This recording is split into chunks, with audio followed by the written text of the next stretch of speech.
¿Eres cristiano? No, soy musulmán. ¿Musulmán? Entonces, ¿por qué usas esa camiseta? ¿Crees en Jesús? Sí, lo hago. En realidad, no podría ser musulmán si no creyera en Jesús. De hecho, creo que Jesús era un musulmán, como los fueron todos los profetas y mensajeros. ¿Estás bromeando? Escucha. El cristianismo es una religión basada en la vida y creencia de Jesucristo. Y quien sigue esa religión es llamado cristiano. La palabra cristiano significa aquel que sigue a Cristo. Entonces, la palabra cristianismo y cristiano viene de la palabra Cristo.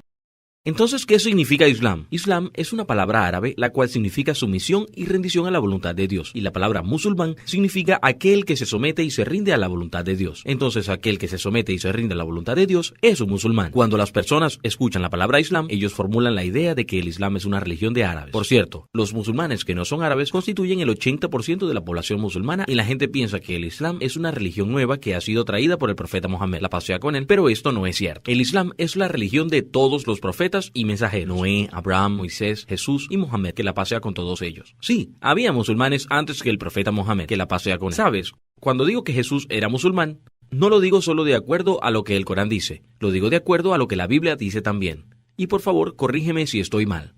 ¿Jesús se sometía a su propia voluntad? No, Jesús siempre se sometió a la voluntad del Padre, pero ya que su voluntad era hacer la voluntad del Padre, entonces era hacer su propia voluntad, por supuesto.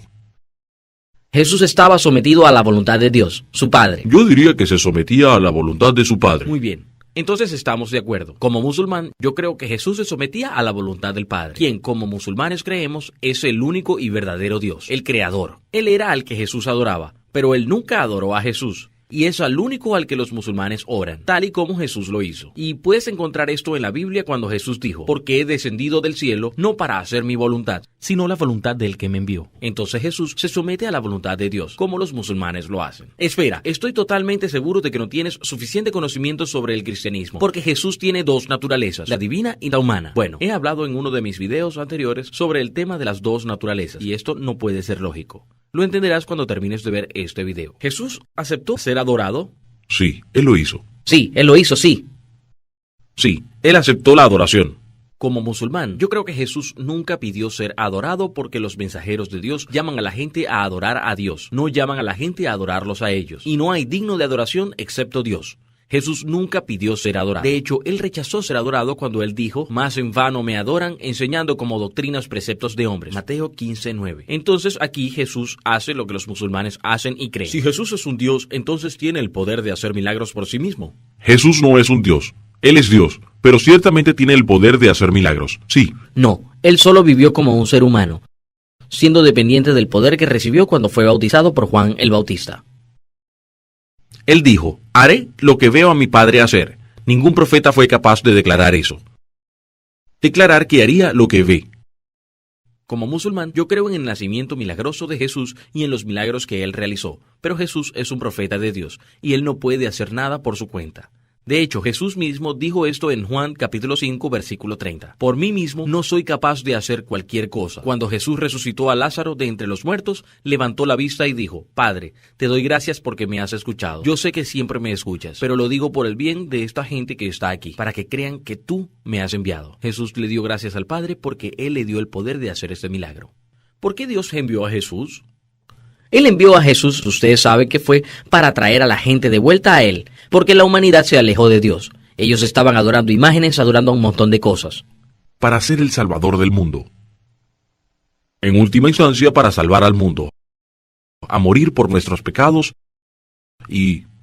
Ustedes dicen eso. Nosotros, como musulmanes, decimos que Jesús fue enviado para llamar a la gente a adorar a Dios y decirle a la gente lo que Dios le dijo que dijera. Pero, ¿qué dice el mismo Jesús? Jesús dijo, es preciso que anuncie la buena noticia del reino de Dios a las otras ciudades también, porque para esto he sido enviado. Lucas 4:43. Porque para esto he sido enviado. ¿Qué es esto? ¿A morir en la cruz por la salvación? No, para predicar las buenas nuevas del reino de Dios a las otras ciudades. Así que Jesús dice aquí lo que dicen los musulmanes. ¿Jesús negó la venida de algún otro profeta después de él? Sí, no hay profetas, sí. Negó que habría otro profeta mesiánico, sí. Yo diría que predicó su regreso, pero tampoco nombró ningún profeta. Nosotros no aceptamos eso.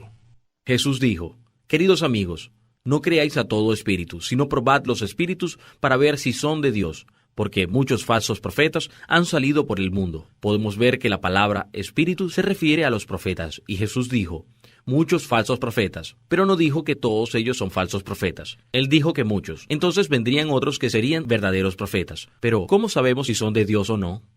Mira el siguiente verso. Así es como se puede reconocer el Espíritu de Dios. Todo espíritu que confiesa que Jesucristo ha venido en carne es de Dios. Juan capítulo 4, versículo 2. Pues bien, si se pone al profeta Mohammed ante esta prueba, Mohammed es de Dios, porque el profeta Mohammed, que la paz sea con él, reconoce a Jesús. De hecho, una de las enseñanzas básicas del mensaje de Mohammed es creer en Jesucristo y su madre María.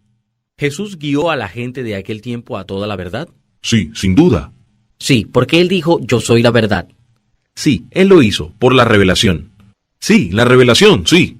Si Jesús guió a la gente de ese tiempo a toda la verdad, entonces, ¿por qué dijo que habría alguien que guiaría a las personas a toda la verdad? Él dijo, cuando Él, el Espíritu de verdad, venga, Él os guiará a toda la verdad, porque no hablará por su propia cuenta, sino que hablará todo lo que oyere y os hará saber las cosas que habrán de venir. Pero, ¿quién es el Espíritu de la verdad? El Espíritu Santo. Aquí, el Espíritu de la verdad no puede hacer referencia al Espíritu Santo, ya que, de acuerdo a tu fe, el Espíritu Santo es Dios y la tercera persona de la Trinidad, por lo que siempre existe. Entonces no podemos decir cuando venga, y no podemos decir porque no hablará por su cuenta. Y ya que Él es Dios y la tercera persona de la Trinidad, entonces el Espíritu de la verdad en ese verso se refiere a un hombre o a un profeta. ¿Por qué? Cuando Él, el Espíritu de verdad, venga, por lo tanto significa que no ha llegado aún, y cuando venga, Él os guiará a toda la verdad.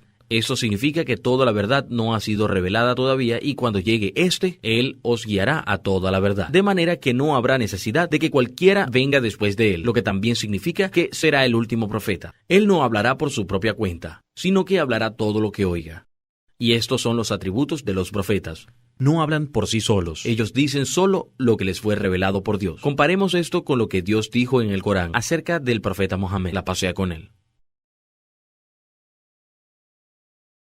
No habla por propio impulso, no es sino una revelación que se ha hecho, la estrella 3-4, y os hará saber las cosas que habrán de venir. Los profetas dicen lo que está por venir de acuerdo a lo que les fue revelado por Dios. El profeta Mohammed nos dijo lo que está por venir, y ahora vemos que gran parte de lo que nos dijo que vendría hace 1400 años ha surgido ahora. Hay ahora cosas que podemos decir acerca de esto, pero voy a decirles una cosa. El profeta Mohammed dijo, la hora, el día del juicio no llegará hasta que la gente compita entre sí en la construcción de edificios altos. Creo que no hay necesidad de explicar lo que dijo el profeta Mohammed, porque esto es algo de lo que hoy somos testigos. Lo que dicen los profetas viene de la misma luz, y es por eso que digo que eran musulmanes. Todos ellos llaman a la gente a adorar a un solo Dios, el Padre, como ustedes dicen, y todos ellos están adorándole. Y mira la forma en que los profetas oran de acuerdo a la Biblia. Y mira hoy quienes están rezando de la forma en que lo hicieron los profetas y Jesús. Entonces Abraham se inclinó hasta tocar el suelo con la frente. Entonces Moisés, apresurándose, bajó la cabeza hacia el suelo y adoró. Y Jesús se postró sobre su rostro y oró. ¿Quiénes postran sus rostros sobre el suelo